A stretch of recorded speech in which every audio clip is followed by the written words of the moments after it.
Hello would be teachers, welcome on B Ed teaching the teachers. आज हम पढ़ने वाले हैं concept of development and its relationship with learning. मतलब डेवलपमेंट के कुछ कॉन्सेप्ट्स पढ़ेंगे कि आखिर डेवलपमेंट किसे कहते हैं हम और उसका लर्निंग के साथ क्या रिलेशन है। So let us start with the concept of development. तो डेवलपमेंट एक क्वालिटेटिव चेंज होता है। क्वालिटेटिव चेंज का मतलब कि हम उसे माप नहीं सकते, जैसे कि वज़न बढ़ना, हाइट बढ़ना, ये चीज़ों को हम माप सकते हैं। बट जब क्वालिटेटिव चेंजेस होता है, डेवलपमेंट होता है, तो हम उसे मेजर नहीं कर सकते। मेज़र नहीं कर सकते, जैसे कि कोई बच्चा है, उसकी राइटिंग पहले बहुत ख़राब थी बट अब वो बहुत अच्छी राइटिंग में लिखता है, तो ये क्वालिटेटिव चेंज है, क्वालिटी चेंज हुई है, मैं उसे मेजर नहीं कर सकती। कोई पहले धीरे धीरे चलता था, अब बड़े अच्छे से चलता है, मतलब वो चीज़ें जो मैं मेजर नहीं कर सकती उसे मैं क्वालिटेटिव चेंज कहूँगी। देन डेवलपमेंट एक सिस्टमैटिक चेंज है। सिस्टमैटिक चेंज का मतलब प्रोग्रेसिव चेंज है, एक सिस्टम में होता है कि कोई बच्चा है, वो पहले क्रॉल करेगा, देन वो चलेगा, देन वो दौड़ेगा, तो ये प्रोग्रेस में हो रहा है। कोई रैंडम चेंज नहीं है कि अरे वो दौड़ने लगा, अब बैठ गया तो अब चलना सीख रहा है, नहीं। डेवलपमेंट हम एक सिस्टमैटिक चेंज को कहते हैं। Then development is considered as it starts from the womb to the tomb. का मतलब है कि वो हमारे मदर के वूम में शुरू होता है। जब बेबी एक मदर के वूम में होता है, गर्भ में होता है, तो डेवलपमेंट वहीं से शुरू हो जाता है। डॉक्टर हर वीक, हर महीने, वीक वाइज उसका डेवलपमेंट चेक करता है सोनोग्राफी के थ्रू। वो सोनोग्राफी करने बोलता है, क्यों बोलता है? वो डेवलपमेंट चेक करता है कि बच्चे का कितना डेवलपमेंट हुआ है वीक के हिसाब से। सो वोम में डेवलपमेंट होता है टिल द टूम, जब तक उसकी डेथ नहीं हो जाती तब तक कोई ना कोई डेवलपमेंट होता रहता है। जैसे अगर फॉर एग्ज़ाम्पल कहें तो अगर कोई किसी का ग्रैंड पेरेंट है और वो अब कुछ सीख रहे हैं, मे बी वो कंप्यूटर चलाना सीख रहे हैं, स्मार्टफोन चलाना सीख रहे हैं, तो मतलब वो कोई स्किल सीख रहे हैं, उनमें डेवलपमेंट हो रही है। तो it is from the womb to the tomb. It is dependency to autonomy. Dependency to autonomy का मतलब है कि शुरू में बच्चा खुद से नहीं खाता था बट अब वो खाता है। शुरू में उसे चलाना पड़ा हमें बट अब वो चल रहा है। सो वो डिपेंडेंट था पहले और फिर उसने ऑटोनॉमी को अचीव किया। इवन आप जिस एज में भी हैं, अगर किसी को कुछ नहीं आता है, जैसे किसी को स्कूटर सीखना है, तो वो पहले डिपेंडेंट होगा उस इंसान पे जो उसे सिखा रहा है। बट जब उसे आ जाएगा तो उसने ऑटोनॉमी अचीव कर ली, वो खुद चलाएगा स्कूटर या scooty. Then types of development. Basically development 6 type का है। Social development, physical development, cognitive development, emotional development, language development and moral development. तो अब डिटेल में समझते हैं इन्हें कि सोशल डेवलपमेंट क्या होता है। तो सोशल डेवलपमेंट का मतलब है इंटरैक्शन और एडजस्टमेंट हमारी फैमिली में, हमारे फ्रेंड्स के साथ, हमारे पीयर्स के साथ, हमारे क्लासमेट्स और जो दूसरे क्लास के बच्चे हैं, हमारी स्कूल में कई सारे बच्चे होते हैं, उनके साथ, रिलेटिव्स के साथ, सोसाइटी में। तो इन सारी जगह पर हम कैसे इंटरैक्ट करते हैं और कैसे धीरे धीरे हम खुद को एडजस्ट करते हैं, इसे सोशल डेवलपमेंट कहते हैं। देन फिज़िकल डेवलपमेंट एक क्वांटिटेटिव डेवलपमेंट है, जो हमारे बॉडी के चेंजेस में चेंजेस होती है हमारी बॉडी में, उसे कहते हैं। जैसे हमारा हाइट बढ़ना, हमारा वेट बढ़ना, ये एक क्वांटिटेटिव चेंज है, हम उसे मेजर कर सकते हैं। देन फाइन मोटर स्किल्स और gross motor skills. Fine motor skills मतलब हमारे जो मसल्स, छोटे मसल्स काम करते हैं, उसे फाइन मोटर स्किल्स कहते हैं। जैसे अगर कोई ड्राइंग कर रहा है, कोई स्टिचिंग कर रहा है या मेकअप करते हैं, तो कैसे छोटे छोटे मसल्स हमारे काम कर रहे हैं। बट वहीं ग्रॉस मोटर स्किल्स का मतलब होता है जहाँ हमारे लार्ज मसल्स यूज़ हो रहे हैं, दौड़ने में, भागने में, या कुछ जैसे एक्सरसाइज कर रहे हैं, तो जहाँ हमारे लार्ज मसल्स यूज़ होते हैं तो हम उसे ग्रॉस मोटर स्किल्स कहते हैं। Then cognitive development. Cognitive development का मतलब होता है इंटेलेक्चुअल डेवलपमेंट। हमारी बुद्धि की क्षमता जो है, जैसे फॉर एग्जांपल कितना अटेंशन पे करते हैं, हम कंसंट्रेट कर सकते हैं, हमारे लॉजिक का डेवलपमेंट होना। जैसे कोई बच्चा है छोटा सा, तो उसका स्लोली स्लोली लॉजिक डेवलप होता है। देन प्रॉब्लम सॉल्विंग, हम वही लॉजिक को यूज़ करके कैसे प्रॉब्लम को सॉल्व करते हैं। अब सोसाइटी में कई सारी चीज़ें हो रही हैं, तो हम कैसे उसे सोचें, कैसे उसे टैकल करें, etcetera. Then emotional development, emotional development का मतलब होता है एबिलिटी टू रिकॉग्नाइज, हम पहचाने किसी की फीलिंग्स को, अपनी फीलिंग्स को एक्सप्रेस कैसे करें, अपनी फीलिंग्स को मैनेज कैसे करें। जैसे अगर हमें अपने फैमिली मेम्बर्स पे, अपने सिबलिंग्स पे, किसी पे बच्चे को गुस्सा आ रहा है, तो वो तुरंत अपनी फीलिंग्स को दिखा देगा, बट वो थोड़ा बड़ा होगा तो उसे समझ में आएगा कि हमें अपनी फीलिंग्स को कहाँ मैनेज करना है, कहाँ एक्सप्रेस करना है। अगर क्लास में टीचर है तो मैं अपनी फीलिंग्स, अगर मुझे किसी चीज़ पे गुस्सा आ रहा है, I can not express my feeling कि मुझे टीचर पे गुस्सा आ रहा है या टीचर से मैं चिढ़ गई हूँ। अपने ऑफिस में अगर किसी बॉस पे गुस्सा आ रहा है तो हमें उसे मैनेज करना होगा। हम अपनी फीलिंग्स को, ग्रजेस को एक्सप्रेस नहीं कर सकते, तो इसे इमोशनल डेवलपमेंट कहते हैं, स्लोली स्लोली जो कि डेवलप होता है। Then language development, understand and communicate language, हम कितने अच्छे से लैंग्वेज को समझने लगते हैं और फिर उसे यूज़ करते हैं कम्युनिकेशन में, अपनी फीलिंग्स को एक्सप्रेस करने में, तो वो होता है लैंग्वेज डेवलपमेंट। जैसे एक बच्चा है किसी घर में, अगर हिंदी बोला जा रहा है तो वो हिंदी लैंग्वेज को ग्रास्प करेगा, मराठी तो Marathi language, Rajasthani, there are several languages in India and the other world also. तो सारे बच्चे जो हैं कैसे लैंग्वेज को समझने लगते हैं स्लोली स्लोली, फिर वो बात करने लगते हैं। Then moral development, moral development usually हम एक्सपीरियंस से सीखते हैं, और ये एक कॉन्सेप्ट है जो राइट और रॉन्ग का है, कि सही और गलत में क्या अंतर है, झूठ बोलना गलत है, चोरी करना गलत है। तो जो मॉरल डेवलपमेंट है वो ये है कि सोसाइटी में अगर हम हैं तो बड़ों की इज़्ज़त करनी होती है, छोटों से प्यार करना होता है। तो दीज आर मॉरल डेवलपमेंट्स जो हमें हमारे घर, मोस्टली घर से और कल्चर से मिलता है, सोसाइटी में मिलता है। तो these are the types of development.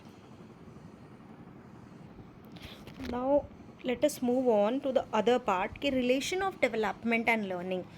Development में मतलब विकास में, और लर्निंग में, हमारा जो विकास हो रहा है, डेवलपमेंट हो रही है उसका, और हमारी लर्निंग में क्या रिलेशन है।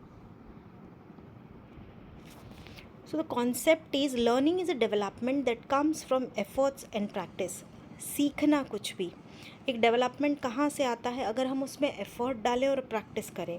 कुछ भी सीखना हो, जैसे अगर फॉर एग्ज़ाम्पल हमें कोई दूसरी लैंग्वेज सीखनी है तो क्या करना होगा, हमें एफर्ट लगाना पड़ेगा, हमें कोशिश करनी पड़ेगी, मेहनत करना पड़ेगा और प्रैक्टिस करनी पड़ेगी, तभी हमें आएगा। then interaction of maturity and learning is important for development. हमारी मैच्योरिटी और जो हम सीख रहे हैं वो दोनों का बहुत इंपॉर्टेंट रोल है डेवलपमेंट में। जैसे कि अगर मेरा हाथ पेंसिल पकड़ नहीं पा रहा है, बोलते हैं कि 6 इयर्स तक बच्चे का हाथ पेंसिल पकड़ने के लिए, ग्रास्प करने के लिए बहुत सही समय है 6 साल की उम्र, इसलिए स्कूल में 6 साल में वो फर्स्ट स्टैंडर्ड में जाते हैं। तो अगर उसकी मैच्योरिटी नहीं हुई उसके पहले सीखना, मतलब लर्निंग मतलब पॉसिबल नहीं है। सो इंटरैक्शन, मैच्योरिटी और लर्निंग का इंटरैक्शन डेवलपमेंट के लिए बहुत ज़रूरी है। Development takes place in all aspect, development सारे एस्पेक्ट में होता है। अभी जैसे हमने पढ़े टाइप्स में कि सारे एस्पेक्ट, सोशल हो, फिज़िकल हो, कॉग्निटिव हो, इमोशनल हो, लैंग्वेज डेवलपमेंट हो, मॉरल डेवलपमेंट हो, ये सारे एस्पेक्ट्स जो हैं वो डेवलपमेंट में होते हैं।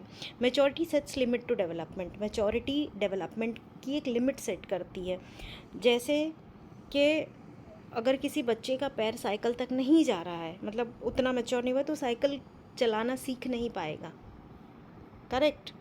तो maturation and learning work together, ये दोनों साथ में काम करता है और डेवलपमेंट की तरफ एक इंडिविजुअल को लेकर जाता है। और जबकि जीन पियाजे ने अलग कहे हैं, उन्होंने कहा है कि लर्निंग से डेवलपमेंट होता है। सो लेट अस कंपेयर कि डेवलपमेंट और ग्रोथ कंपेयर करके देखते हैं क्या है। Development continues till death, development womb to tomb है तो डेथ तक जाता है, जबकि growth stops at certain age, growth जो है एक एज पे आके रुक जाती है, हम बढ़ना एक एज पे आके रुक जाते हैं, जैसे फॉर एग्जांपल हमारी हाइट बढ़नी, हम ज़िंदगी भर हाइट नहीं बढ़ती है। देन डेवलपमेंट जो है सारे एस्पेक्ट में काम करता है, emotional, physical, language, cognitive, social, सब में। जबकि ग्रोथ जो है limited to height and weight aspect only, वो सिर्फ हाइट और वेट को लेकर ही है, जो हमें दिखती है, ग्रोथ हमें दिखती है कि ग्रोथ हो रही है, और डेवलपमेंट नहीं दिखती बिकॉज ये क्वालिटी है, हम क्वालिटी देख नहीं सकते। Then it is qualitative in nature, और ग्रोथ जो है क्वांटिटेटिव इन नेचर है। क्वालिटेटिव डेवलपमेंट को हम मेजर नहीं कर सकते, जबकि growth is quantitative, we can measure growth. And when we are talking about maturation, तो मोस्टली ये हेरिडिटी से रिलेटेड है, और ये लिमिट्स को सेट करता है। जैसे हमने कहा कि कोई बच्चे का हाथ अगर पेंसिल पकड़ने लायक नहीं है तो वो लिख नहीं पाएगा। कोई बच्चा अभी उतना मैच्योर नहीं हुआ है कि वो चले, तो ज़बरदस्ती हम पकड़ के उसे चला नहीं सकते, तो वो डेवलपमेंट के लिए लिमिट सेट कर देता है। Now the stages of development, development के स्टेजेस क्या हैं? डेवलपमेंट के stages, starting stage prenatal period है, then infancy, early childhood, late childhood, adolescence. तो when we are talking about prenatal period, तो वहाँ पे हम लोग वो जो 40 वीक्स बच्चा वूम में होता है, अपनी मदर के वूम में होता है, गर्भाशय में होता है, तो वहाँ पे प्री नेटल पीरियड होता है total. Then it goes to infancy, infant birth से 2 साल के बच्चे को हम इन्फेंट कहते हैं। यहाँ इसे सेंस बेस्ड डेवलपमेंट होता है यहाँ पे, क्योंकि वो अपने सेंसेस से सीखता है, जो हमारे 5 सेंसेस से टच करके सीखेगा। फिर कई चीज़ें वो लोग मुंह में डालते हैं, क्यों? टेस्ट लेते हैं, ये तो even that is a sense, देख के सीखेगा, सुन के सीखेगा। तो ये इन्फेंसी में birth to 2 years and it is sense based, because वो अपने सेंसेस से, 5 सेंसेस जो हमारे हैं उनसे हम सीखते हैं। Then early childhood 2 to 6 years होता है, इसे टॉय एज भी कहते हैं। बच्चे प्रिटेंड एंड प्ले कहते हैं, वो अपनी दुनिया में रहते हैं, मस्त रहते हैं। और इस एज में वो सेल्फ सेंटर्ड होते हैं, मतलब मैं ही हूँ, मुझे ये चीज़ अच्छी लग रही है तो सबको अच्छी लगनी चाहिए, ऐसे। Then late childhood is from 6 to 12 years, इसे ट्रबलसम एज कहते हैं, गैंग एज कहते हैं। यहाँ पे बच्चे घर से बाहर निकल के ग्रुप्स में रहना शुरू करते हैं। कई बारी बच्चों को फैमिली से ज़्यादा, अपने फैमिली मेम्बर्स से ज़्यादा अपने दोस्त प्यारे लगने लगते हैं। तो 6 to 12 years ट्रबलसम एज है। इवन वो रिबेलियस हो जाते हैं इस टाइम पर, उन्हें छोटी छोटी चीज़ों में चिड़चिड़ापन होता है। Then the last one is adolescence, जो कि 13 to 19 years है, टीन एज ईयर है। इस एज को आइडेंटिटी क्राइसिस भी कहते हैं, क्योंकि इस समय पर बच्चे को अब होता है कि मैं फ्यूचर में क्या बनूंगा। वो खुद को एक पोजीशन पे देखता है या देखना चाहता है कि डॉक्टर, इंजीनियर या जो भी वो क्या है, वो सोसाइटी में अपनी पोजीशन को या तो ढूंढता है या तो खुद को एक पोजीशन पे देखता है। तो इसे हम आइडेंटिटी क्राइसिस कहते हैं, इस स्टेज को। तो वो क्या फैक्टर्स हैं जो इन्फ्लुएंस करते हैं डेवलपमेंट को? बहुत सारे फैक्टर्स होंगे, क्योंकि हमें पता है कि डेवलपमेंट सभी लोगों का, सारे बच्चों का एक साथ नहीं होता है, एक पेस पर नहीं होता है। कुछ जल्दी हो जाते हैं मैच्योर, कुछ बाद में होते हैं। But what are the factors, वो क्या चीज़ें हैं जो इन्फ्लुएंस करती हैं? यहाँ हम 3 चीज़ों के बारे में पढ़ेंगे। पहला है न्यूट्रिशन, कि बच्चा क्या खाया है, क्या पीता है। इवन वो जब अपनी मदर के वूम में था तो मदर ने अच्छे से न्यूट्रिशन लिए हैं कि नहीं लिए हैं। ये सारी चीज़ें डेवलपमेंट को बहुत असर करती हैं, कि वो माल नरिश्ड है कि नहीं है, या उसे अच्छे से नरिशमेंट मिला है। देन अर्ली स्टिमुलेशन, जिसका मतलब है कि उसके साथ फिज़िकल एक्टिविटी जो होता है, या उसका एक्सपीरियंस कैसा है, जिसकी वजह से उसका सारे डेवलपमेंट, सोशल, इमोशनल, कॉग्निटिव, ये सारे डेवलपमेंट हों। जैसे उसके साथ खेलना, टॉय के साथ खेलना, म्यूज़िक सुनाना, बातें करना, ये सारी चीज़ें बच्चे के डेवलपमेंट पे बहुत असर डालती हैं। देन चाइल्ड रियरिंग प्रैक्टिस, के बच्चे को कैसा पालन पोषण हो रहा है, उसके घर में झगड़ा होता है या बहुत शांत माहौल है, चिड़चिड़ करते हैं लोग या चीज़ों को प्यार से टाल देते हैं, बच्चे के साथ कैसे बिहेव करते हैं पेरेंट्स, ये सारी चीज़ें चाइल्ड रियरिंग प्रैक्टिस में आती है और डेवलपमेंट पे बहुत प्रभाव डालती हैं। Then factors influencing growth and development, वो क्या फैक्टर्स हैं जो ग्रोथ और डेवलपमेंट को इन्फ्लुएंस करती हैं। तो पहला है इंटरनल फैक्टर। तो internal factor hereditary, mostly heredity पे होता है। Then social factor, social factor कैसा है, वो किस सोसाइटी में रहता है, कैसे कल्चर है वहाँ पे। इमोशनल फैक्टर, इमोशनल फैक्टर मतलब क्या उसकी फीलिंग्स को समझा जाता है। Then intelligence and biological factor. Then factor influencing growth and development जो कि एक्सटर्नल फैक्टर्स हैं। एक्सटर्नल फैक्टर्स मतलब जो उसके हाथ में नहीं था, एक्सटर्नली हुआ है जब वो अपनी मदर के वूम में था, तो ये एक्सटर्नल फैक्टर है। जिस फिज़िकल या mental health of mother during pregnancy, उस समय जब वो बच्चा नहीं हुआ था तब फिज़िकल और मेंटल हेल्थ कैसी थी उसकी मम्मा की, और उसे बराबर नरिशमेंट मिला है कि नहीं मिला है, वेदर वो सिंगल चाइल्ड था वोम में कि मल्टीपल चाइल्ड्स थे वोम में। बिकॉज कई बार देखा गया है कि अगर मल्टीपल चिल्ड्रन हैं तो एक को नरिशमेंट ज़्यादा मिलता है, एक को कम मिलता है, एक का डेवलपमेंट ज़्यादा होता है, एक का कम होता है। ये सारी चीज़ें अफेक्ट करती हैं और इन्फ्लुएंस करती हैं उसके ग्रोथ को, उसके डेवलपमेंट को। क्वालिटी कैसी थी नरिशमेंट की, क्वांटिटी कैसी थी जो उसे मिली थी, न्यूट्रिशन कैसा मिला था। देन एबनॉर्मल डिलीवरी हुई है, नॉर्मल डिलीवरी हुई है, बच्चा अगर प्री टर्म है तो भी उसके ग्रोथ को, डेवलपमेंट को असर पड़ेगा। Then embryo subjected to any harmful radiation, जब एम्ब्रियो छोटा था, वो बच्चा वो में एम्ब्रियो था, तब हार्मफुल कोई रेडिएशन उस पर पड़ा था। बिकॉज रेडिएशन जब पड़ते हैं तो हमारे कई सारे सेल्स डैमेज हो जाते हैं। सो हार्मफुल रेडिएशन जैसे एक्सरे हो गया या कोई दूसरे रेज हो गए। देन एनवायरनमेंट आफ्टर बर्थ, ये भी इन्फ्लुएंस करता है हमारे ग्रोथ और डेवलपमेंट को।